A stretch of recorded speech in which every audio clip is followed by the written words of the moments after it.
Separation anxiety എന്ന് പറയും. അതായത് നമ്മുടെ കൂടെ എപ്പോഴും ഉള്ള ഒരാളാണ് അമ്മ അല്ലേ. പെട്ടെന്ന് അമ്മയില്ല, അമ്മയെ കാണാതാകുമ്പോഴത്തേനും കുഞ്ഞുങ്ങൾക്കൊരു ഒരു ബുദ്ധിമുട്ടും സങ്കടവും വിഷമവും ഒക്കെ വരും. അപ്പോൾ അവർ നിർത്താതെ കരയൊക്കെ ചെയ്യും.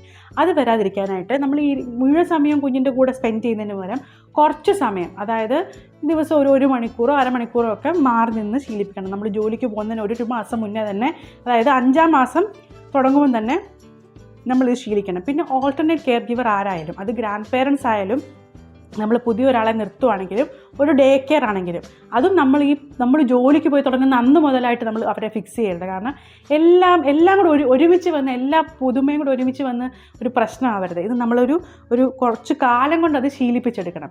അപ്പം ഈ ഓൾട്ടർനേറ്റ് കെയർ ഗിവറായിട്ട് വരുന്നവരാണെങ്കിൽ അല്ലെങ്കിൽ ഡേ കെയർ ആണെങ്കിൽ നമ്മളൊരു 5-5.5 മാസം ആകുമ്പോൾ തന്നെ ഇത് ശീലിപ്പിക്കണം. നമ്മൾ മാറി നിന്നു, അത് കുറച്ച് സമയം വീതം, അരമണിക്കൂറോ 1 മണിക്കൂറോ ഒക്കെ വീതം മാറി നിന്ന് നമ്മൾ ശീലിപ്പിക്കണം.